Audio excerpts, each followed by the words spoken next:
Hello students and my dear friends, I am Dr. Shalini Shukla and today is 27th of July 2021 Tuesday. Inspiration of the day is starve your distractions, feed your focus. In today's discussion, we are going to cover these articles. So let's start with article number 1 given on page number 1. Gradual tweaks to LIC surplus payouts likely. तो LIC को लेकर के government of India बहुत सारे changes ला रही है जिससे कि LIC का इस पर्टिकुलर फाइनेंशियल ईयर में IPO आ जाए. हम सभी को पता है कि government of India is planning to bring the IPO for LIC into this और करंट फाइनेंशियल ईयर, और उसकी वजह से बहुत सारे एडमिनिस्ट्रेशन में चेंज लाए जा रहे हैं, LIC एक्ट में चेंज लाए जा रहे हैं जिससे कि LIC का IPO स्मूथली इशू हो जाए और उसका वैल्यूएशन भी अच्छा रहे. अब आज की न्यूज़ में क्या कवर किया है?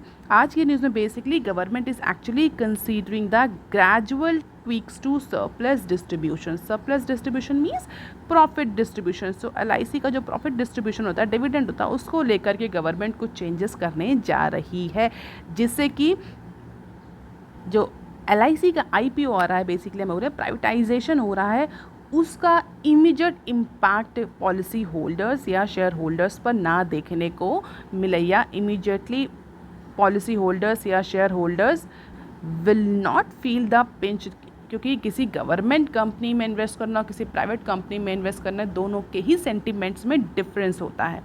तो इसीलिए गवर्नमेंट ये नहीं चाह रही कि that the policy holder should immediately feel the pinch of this change in the LIC ownership, and because of that actually government is considering to gradual tweaks to surplus distribution between policyholders and shareholders as the insurers look to list itself on stock exchange. क्या finance ministry कर रही है? Basically finance ministry is exploring the adoption of a glide path for changing the existing surplus distribution from 95 to 5%. तो जो distribution का ratio है 95:5 का, 95:5 का जो रेशियो है डिविडेंड डिस्ट्रीब्यूशन सरप्लस डिस्ट्रीब्यूशन का LIC में, उसको चेंज करने का, उसके रेशियो में कुछ चेंज करने के लिए गवर्नमेंट और फाइनेंस मिनिस्ट्री एक्चुअली डिस्कशन में है, नेगोशिएशन में है.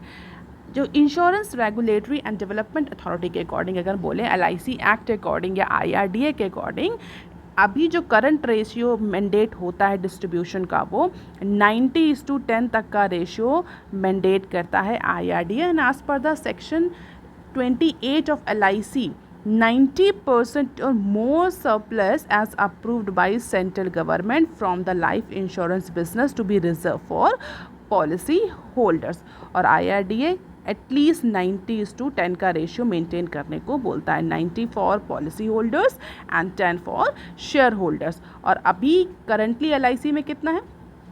करंटली LIC में जो रेशियो है दैट इज़ 95:5 का है. तो गवर्नमेंट एक्चुअली इस रेशियो को चेंज करना चाह रही है जिससे कि पॉलिसी होल्डर को इमीडिएटली ओनरशिप स्ट्रक्चर में जो चेंज है उसका इम्पैक्ट ना पता चले या ना हो, और LIC का जो IPO है वो एक अच्छे वैल्यूएशन पर स्टार्ट हो. So basically gradual change will aim to move towards the regulator mandated distribution of surplus. So IRDA जो इंश्योरेंस रेगुलेटरी और डेवलपमेंट अथॉरिटी है वो भी 90:10 तक का मिनिमम रेशियो अप्रूव करती है. जो प्रेजेंट रेशियो है LIC का सरप्लस डिस्ट्रीब्यूशन को लेकर के वो 95:5 का है, and presently LIC distribute it's surplus into 90:5 ratio, जिसमें 95% जो है वो पॉलिसी होल्डर्स और जो रेस्ट है वो शेयर होल्डर्स यानी गवर्नमेंट के लिए रिजर्व रहता था. गवर्नमेंट, क्योंकि government was the largest share holder in LIC और अब गवर्नमेंट एग्जिट कर रही है बेसिकली. तो LIC एक्ट के अकॉर्डिंग 90:10 का रेशियो LIC को मतलब राइट था कि 90:10 तक के रेशियो तक लाया जा सकता है. So LIC act provide the insurance the flexibility to bring this particular ratio up to 90:10, और IRDA में भी ये मैंडेट है, and the fine balance will struck for both policyholders and the new shareholders of LIC as per the government official. और जो ratio change होने वाला है ये इसीलिए चेंज होने वाला है क्योंकि अब नए शेयर होल्डर्स आएंगे। IPO के बाद गवर्नमेंट जो है वो बहुत ज़्यादा या एक मेजर और सिग्निफिकेंट शेयर होल्डर नहीं रह जाएगा LIC में।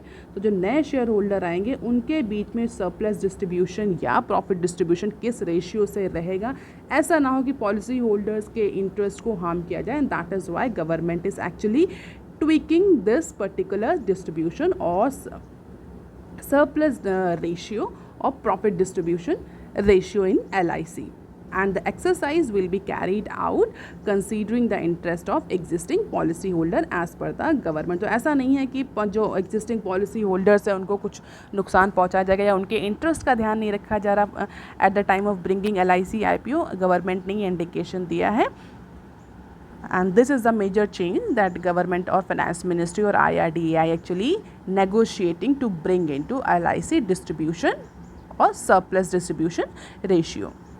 अब देख लेते हैं article number 2 that is given on page number 4। Corporate bond spread widen 30 to 35 BPS over GSEC। Bond market की अगर बात करें हम इंडिया में, तो इस समय इंडिया में बॉन्ड मार्केट जो है दैट इज़ हाईली वोलाटाइल, बहुत ज़्यादा यील्ड रेट चल रहा है और कंटिन्यूसली RBI के भी एंडेवर्स रहे हैं कि बॉन्ड में जो यील्ड रेट है उनको कंट्रोल करने की कोशिश करी जाए। बहुत सारे SAP जैसे प्रोग्राम भी RBI लेकर आई, बट उसका बहुत अच्छा या बहुत इफ़ेक्टिव इम्प्लीमेंटेशन या इफ़ेक्ट देखने को नहीं मिला बॉन्ड मार्केट में। आज की न्यूज़ में बिजनेस स्टैंडर्ड ने क्या कवर किया, बेसिकली बिजनेस स्टैंडर्ड ने कॉरपोरेट बॉन्ड्स और गवर्नमेंट सिक्योरिटीज़ के स्प्रेड को लेकर के, वेरिएशन को लेकर के न्यूज़ कवर करी है। And as per this article the spread between 10 years government bond and equivalent maturity corporate bonds widen in July as the economic activities picked up pace and companies headed towards the bond market to raise the resources at a time when banks still remain risk aversive in lending। तो बहुत simplify तरीके से अगर मैं आपको बताऊं तो जुलाई के मंथ में इंडिया में इकोनॉमिक एक्टिविटीज़ पिकअप हो रही है क्योंकि कोविड-19 के जो केसेस हैं वो कंटिन्यूसली डिक्रीज़ हो रही है। हालांकि थर्ड वेव को लेकर जो प्रेडिक्शंस हैं वो अभी भी गवर्नमेंट रिपीट कर रही है, लेकिन फिर भी इकोनॉमिक एक्टिविटीज़ पिकअप हो चुकी। कंपनीज़ जो हैं वो अब बॉन्ड मार्केट की तरफ हेड कर रही हैं। क्यों? क्योंकि उन्हें अपने फाइनेंस फंड को रेस करना है। इकोनॉमिक एक्टिविटीज़ बढ़ चुकी हैं तो उसके लिए मनी चाहिए, पैसा चाहिए, लोन चाहिए। और चूँकि बैंक्स जो हैं इंडिया में इस समय they are actually adopting the risk aversive approach. बहुत ज़्यादा रिस्की लोन देने के लिए बैंक तैयार नहीं, क्योंकि बैंक्स को भी पता है कि इस पर्टिकुलर कोविड-19 पैंडमिक के टाइम में बहुत ज़्यादा अनसर्टनिटी है। बैंक्स अगर लोन देंगे भी, इवन बड़े बड़े कॉर्पोरेट हाउसेस को भी, तो इस बात के चांसेस बहुत ज़्यादा है कि अगर थर्ड वेव आती है तो वो लोन फिर से डिफ़ॉल्ट हो सकता है। और ऐसे बहुत सारी रिपोर्ट्स हैं जो कह रही है कोविड-19 के ख़त्म होते होते, अगर कोविड-19 के थर्ड जितनी भी वेव्स आती हैं उनके ख़त्म होते होते इंडिया में जो बैंकिंग सेक्टर है उसका NPA बहुत ज़्यादा बढ़ जाएगा, क्योंकि कोविड का इम्पैक्ट सीधे लोन डिफ़ॉल्ट के केसेस में देखने को मिलेगा। स्ट्रेस असेट्स या NPA non performing assets banking industry में बहुत ज़्यादा सिग्निफिकेंटली बढ़ेगा, हम ये बोल सकते हैं। तो इसीलिए बैंक्स जो हैं वो बहुत रिस्क अवर्सिव अप्रोच अडॉप्ट किए हैं। लेंडिंग में, लोन देने में बहुत ही सिक्योर्ड लोन देना बैंक प्रेफर कर रहे हैं। ज़रा सी भी रिस्क बैंक नहीं लेना चाहते at the time of pandemic. तो अब कंपनीज़ के पास क्या ऑप्शन बचा? They are actually heading towards the bond market, क्योंकि बैंक्स जो हैं वो बहुत सारे रिस्ट्रिक्शंस लगा रहे हैं। They are not ready to give the easy loan. तो bond market is one of the option.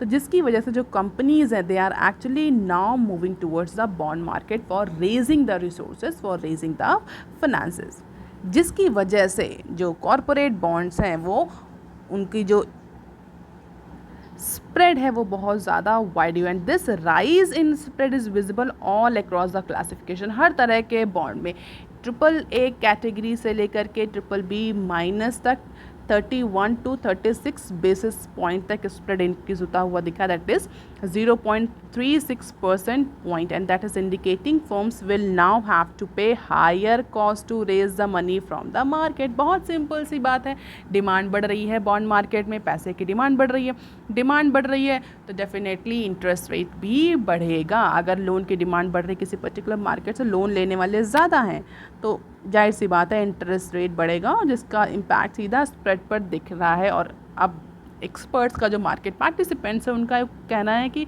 अब कंपनीज के पास कोई ऑप्शन नहीं, they have to pay higher cost to raise the fund और रेज द मनी। तो एक तो demand की वजह से भी कॉस्ट बढ़ रही है, इसके अलावा कॉस्ट ऑफ फंड, इसके अलावा पैंडेमिक जो अनसर्टेनिटी है उसकी वजह से भी जो कॉस्ट है फंड रेजिंग की वो इंक्रीज हो रही है। So bond dealer says the spread will likely to rise in the future as the RBI manage the government borrowing program by keeping yield rates low through regular secondary bond market purchases, but the corporate bond market won't get any equivalent amount of support. तो अगर government securities की बात करें, bond participants, market participants का ये कहना है कि गवर्नमेंट सिक्योरिटीज़ और कॉरपोरेट बॉन्ड्स में जो प्राइवेट कॉरपोरेट बॉन्ड्स हैं उनमें ये डिफरेंस इसीलिए देखने को मिल रहा है क्योंकि गवर्नमेंट सिक्योरिटीज़ को लेकर के RBI इंटरवेंशन कर देगी और फ्यूचर में करेगी भी। RBI मैनेज करती है गवर्नमेंट बोरोइंग प्रोग्राम्स को, तो RBI will keep the yield low through what, through secondary bond market purchases. Secondary bond market purchases पे जाएगी RBI, जिससे गवर्नमेंट सिक्योरिटीज़ के लिए जो यील्ड रेट है, इंटरेस्ट रेट है वो लो हो जाएगा, तो उनकी जो कॉस्ट ऑफ बोरोइंग होगी वो कॉरपोरेट बॉन्ड से कंपैरिजन में कम होगी। बट कॉरपोरेट बॉन्ड मार्केट के लिए ऐसा कोई सपोर्ट गवर्नमेंट करती नहीं, और कोई भी ऐसा इंस्टीट्यूशन नहीं है जो कॉरपोरेट बॉन्ड्स की जो यील्ड रेट है या जो इंटरेस्ट रेट है उसको लो करने के लिए किसी भी तरह कन्फ्यूजन करे। तो इसलिए जो कॉरपोरेट बॉन्ड्स हैं उनका जो स्प्रेड बढ़ रहा है, कॉस्ट ऑफ बोरोइंग बढ़ रही है, वो आगे भी फ्यूचर में भी बढ़ने वाली है as per the bond dealers. And corporate bonds are basically driven by two factors, domestic liquidity and foreign portfolio flow। तो ये दो फैक्टर्स ऐसे हैं जो कि इंडिया में प्राइवेट कॉर्पोरेट बॉन्ड्स मतलब प्राइवेट, और वही गवर्नमेंट के अगर बॉन्ड होते हैं तो उनको हम गवर्नमेंट सिक्योरिटीज़ बोलते हैं। ये बेसिक डिफरेंस होता है। Whenever we say corporate bonds it means the bonds और the bond papers that are actually held by और issued by corporates, private sector. G secure, वही बॉन्ड अगर गवर्नमेंट इशू करती है, सेंट्रल गवर्नमेंट, तो उसको हम जी सिक्योरिटी बोलते हैं। और आज आप मुझे कमेंट सेक्शन में लिखकर बताइए अगर यही बॉन्ड अगर स्टेट गवर्नमेंट इशू करती है तो उसको क्या बोलते हैं। सेंट्रल गवर्नमेंट इशू करेगी that will call as G security. तो अगर क्या स्टेट गवर्नमेंट बॉन्ड मार्केट से या मार्केट से मनी ले रही है सिर्फ बॉन्ड के फॉर्म में, तो क्या उसको भी गवर्नमेंट सिक्योरिटी बोलते हैं या वो कुछ और नाम से बोला जाता है। तो आज आप मुझे कॉमेंट सेक्शन में लिखकर बताइए कि स्टेट गवर्नमेंट जो लोन रेज करती है मार्केट से उस पर्टिकुलर पेपर को या जिस पर्टिकुलर पेपर के थ्रू रेज करती है उसको क्या कहते हैं। अब आते हैं न्यूज़ में। तो कॉर्पोरेट बॉन्ड्स के जो भी स्प्रेड होता है, यील्ड होता है, that is actually majorly depend on two factors. कौन कौन से दो फैक्टर? डोमेस्टिक लिक्विडिटी, कि भाई मार्केट में कितना मनी है, ज़्यादा मनी होगा, ज़्यादा लिक्विडिटी होगी तो डेफिनेटली जो यील्ड है वो कम होगी, इंटरेस्ट रेट कम होगा। अवेलेबिलिटी ज़्यादा है मनी की, फंड की ज़्यादा है, तो जिस चीज़ की अवेलेबिलिटी ज़्यादा है उसके प्राइस ऑलरेडी कम होते हैं। इसके अलावा फॉरेन पोर्टफोलियो फ्लो, जो फॉरेन इन्वेस्टर्स हैं उनका इनफ्लो, जो फॉरेन इन्वेस्टर्स हैं उनका इनफ्लो कितना आ रहा है।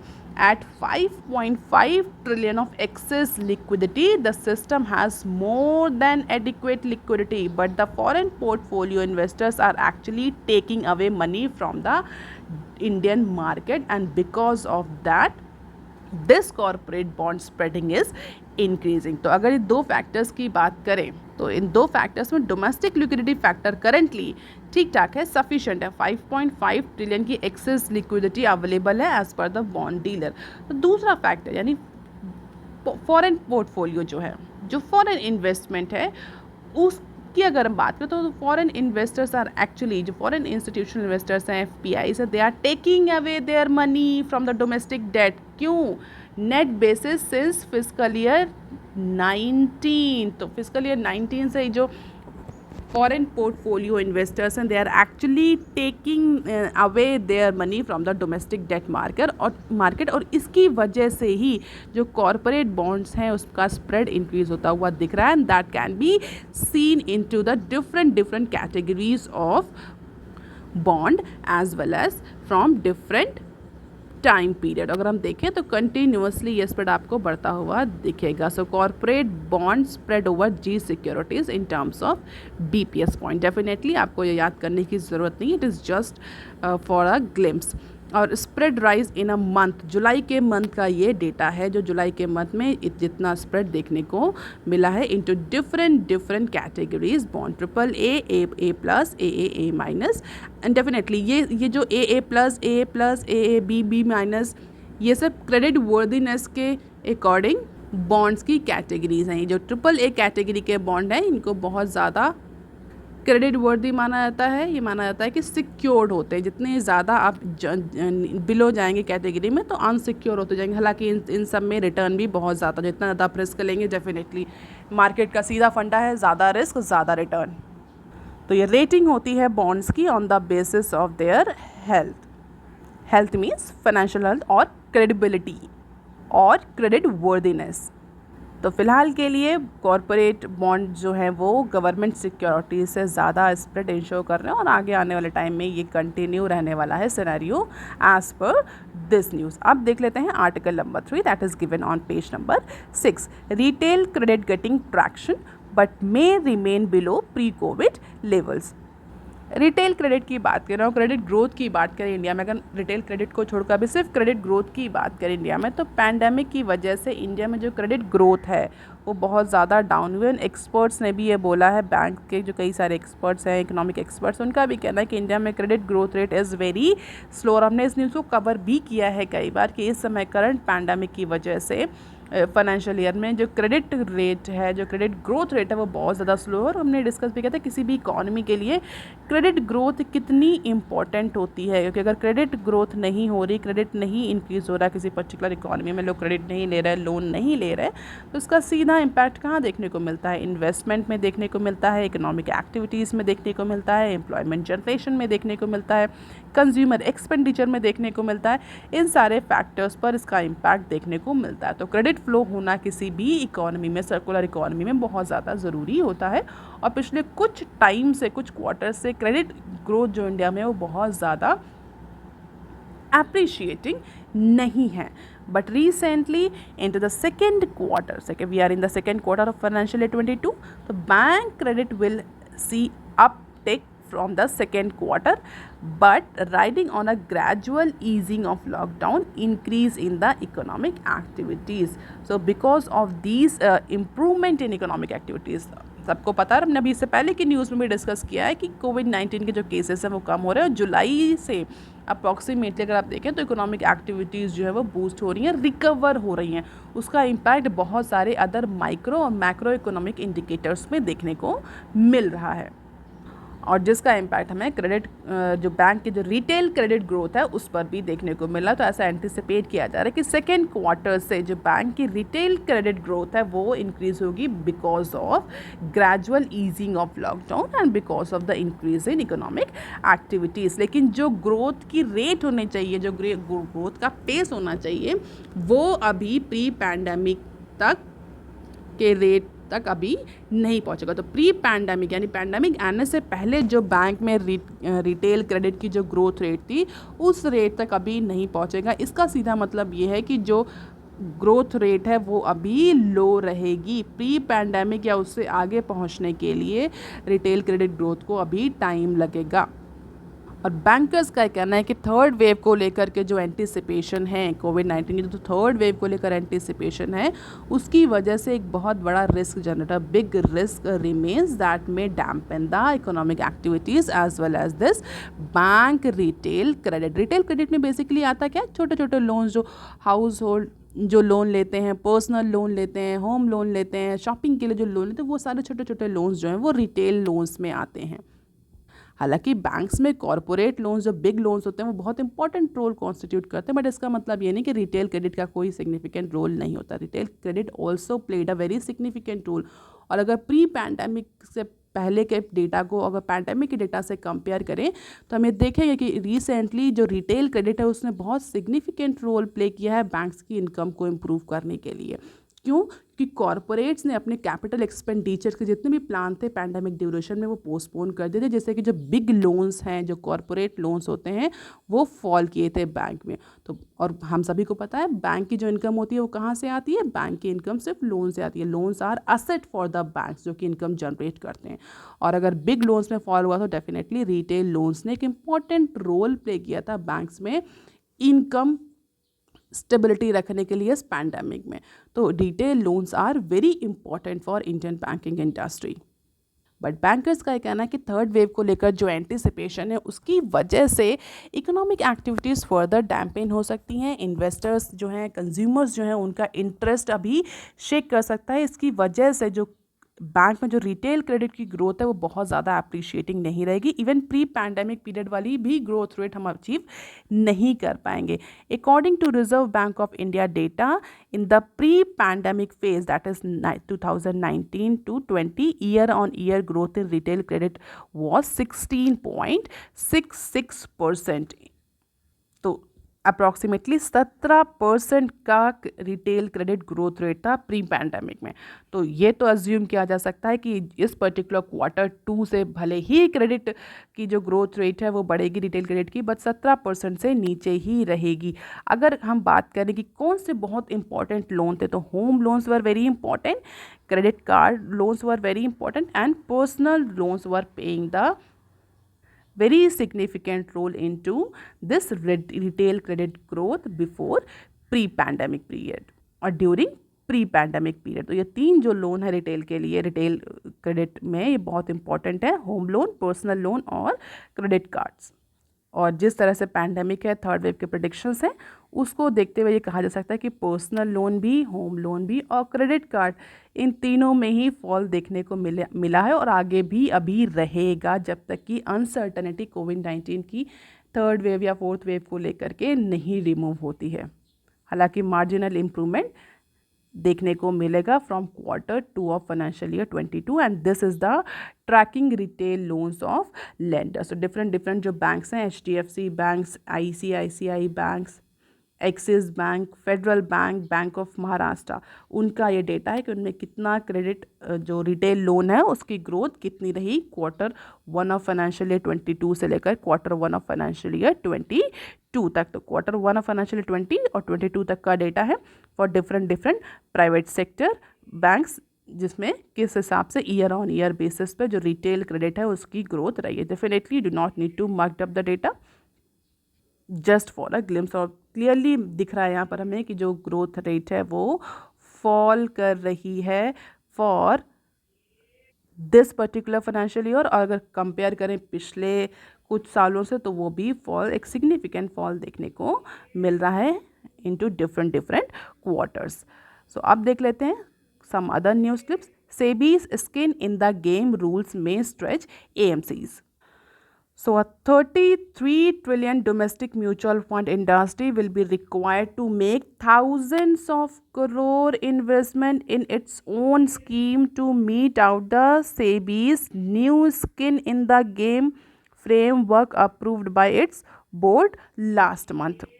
रिसेंटली सेबी के एक एक्सपर्ट ग्रुप ने प्रपोज्ड किया है and as per the disclosure by SEBI, now AMC will have to invest approximately 0.03% in schemes with low risk profile and 0.03% in scheme with high risk profile which are typically equity schemes. और इस particular new rule के according जितनी भी mutual fund companies उनका approximately 33 trillion domestic mutual fund industry will require to make thousands crore of investment in its own scheme to meet out this particular new rule of Security and Exchange Board of India, जो कि जो existing investment है उससे 5 गुना ज़्यादा होगा, 5x time ज़्यादा होगा।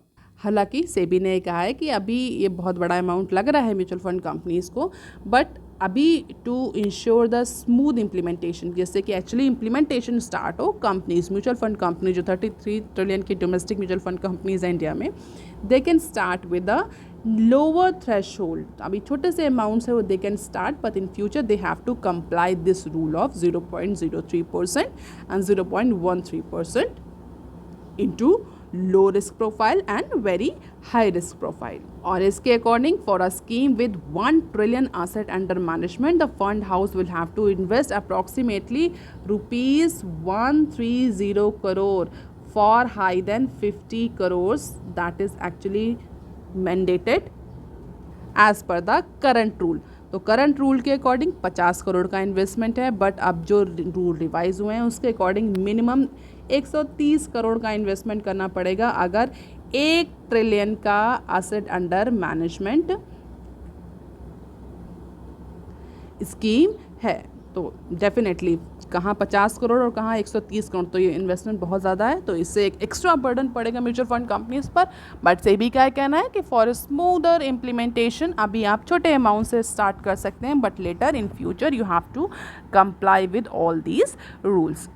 अब देख लेते हैं next clip. All ministries department to review central schemes by July end. तो फाइनेंस मिनिस्ट्री ने सभी गवर्नमेंट डिपार्टमेंट्स और मिनिस्ट्रीज़ को डायरेक्ट किया है फॉर वॉट, किस लिए डायरेक्ट किया है, to reevaluate and redesign the ongoing centrally sponsored scheme, जिनको हम शॉर्ट फॉर्म में CSS बोलते हैं। तो जितनी भी CSS है सेंट्रली स्पॉन्सर्ड स्कीम है, और जितनी सेंट्रल सेक्टर स्कीम है for upcoming next 5 years and submit there proposal by July 31st। तो यहाँ पर एक 2 टर्म्स हैं, एक है सेंट्रल स्पॉन्सर्ड स्कीम जिसको CSS बोलते हैं, और एक सेंटर सेक्टर स्कीम होती है। आप मुझे कमेंट सेक्शन में लिखकर बताएं कि what is the difference between these 2 types of scheme. एक सेंट्रली स्पॉन्सर्ड स्कीम और एक सेंट्रल सेक्टर स्कीम होती है, क्या दोनों सेम होती हैं या इनमें कुछ डिफरेंस होता है। तो फाइनेंस मिनिस्ट्री ने अभी फ़िलहाल सभी गवर्नमेंट डिपार्टमेंट्स को, मिनिस्ट्रीज़ को डायरेक्ट किया कि आगे आने वाले सालों में जितनी भी CSS हैं, मतलब सेंट्रली सेक्टर स्कीम है, सेंट्रली स्पॉन्सर्ड स्कीम है, उनको आप रीवैल्यूएट करिए, रीडिज़ाइन करिए और रिपोर्ट 31 जुलाई तक सबमिट करिए। और क्यों किया है, what is the purpose, why finance ministry has directed all these ministries and departments. सीधा सा पर्पज़ है फाइनेंस मिनिस्ट्री का, जो बजटरी एलोकेशंस हुए हैं इन स्कीम्स को, डिफरेंट डिपार्टमेंट्स को, उन बजटरी एलोकेशंस को रिव्यू करना और ये देखना कि क्या वो उस एलोकेशन को यूटिलाइज़ किया गया है, और अगर यूटिलाइज़ हुए हैं तो किस तरह से यूटिलाइज़ हुए हैं, ऐसे कौन कौन से एलिमेंट्स हैं अलग अलग स्कीम में जो कि अब रूडेंट हो चुके हैं, जिनकी ज़रूरत नहीं है, जिन पे यूटिलाइजेशन नहीं हो पा रहा, तो उन पर एलोकेशन भी कम कर दिया जाए या उनको रिमूव कर दिया जाए।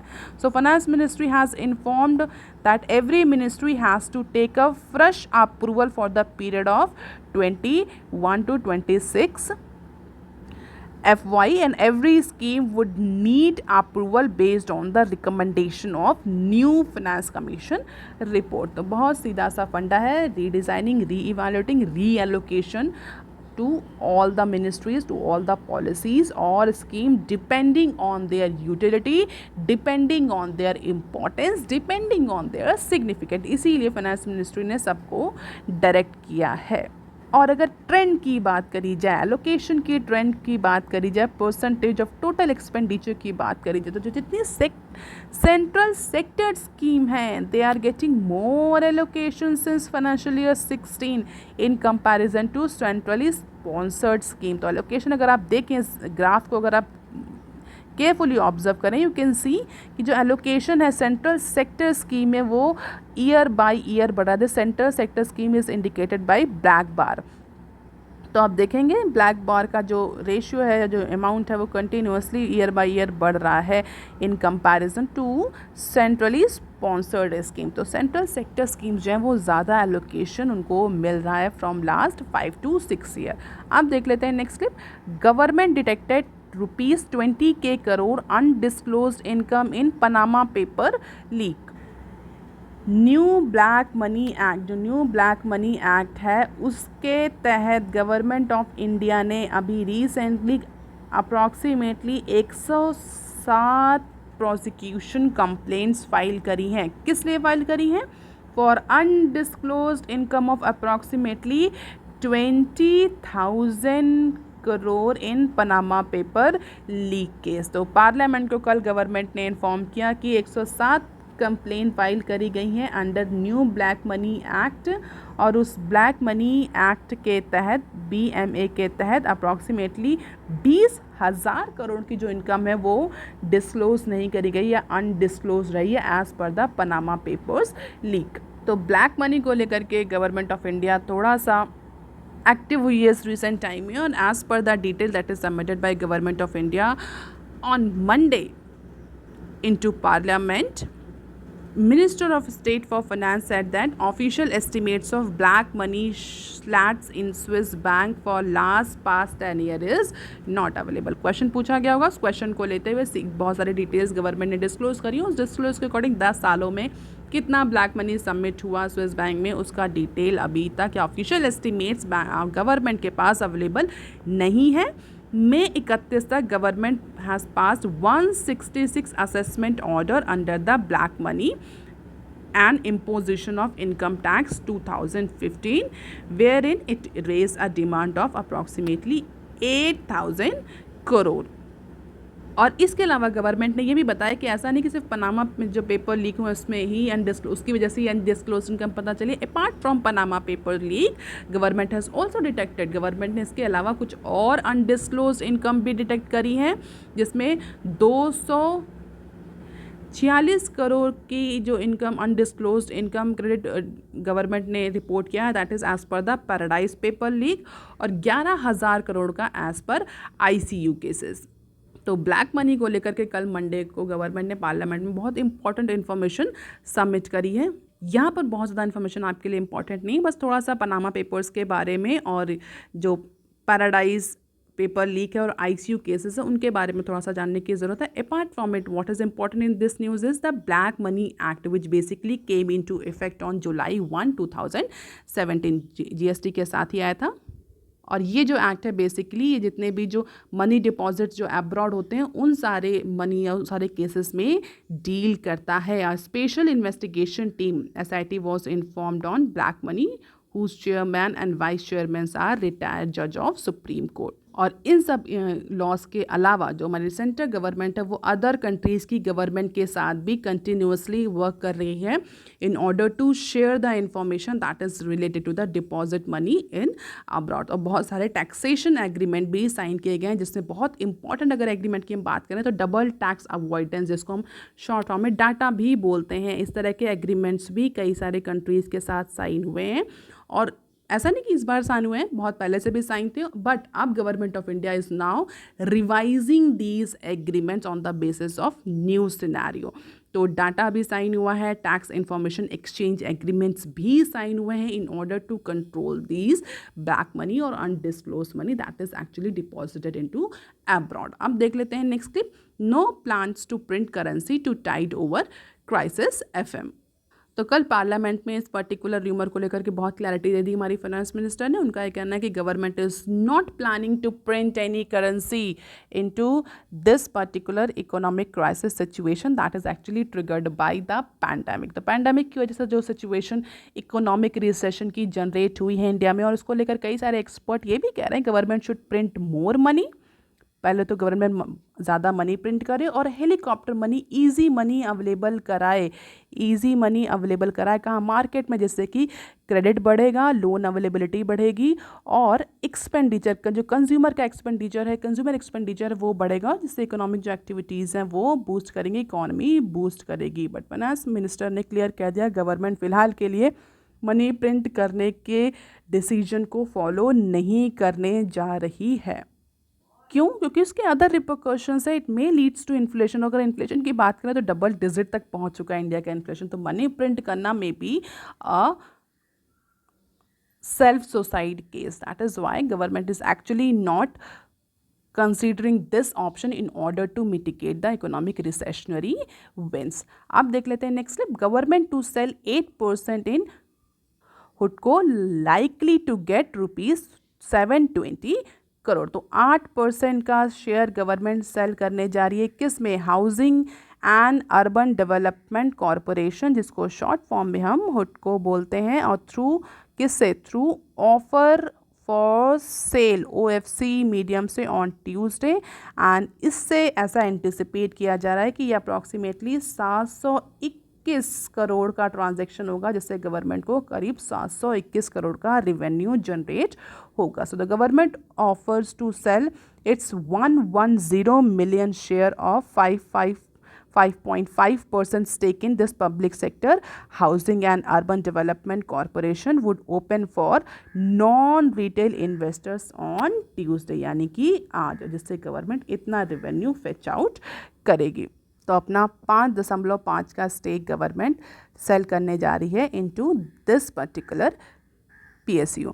So that's all for today, students. If you want lecture PDF, you can join my Telegram channel. You can also follow me on other social media platform. If you have any query and suggestion, please write on comment section below. Like, share and subscribe. Thank you.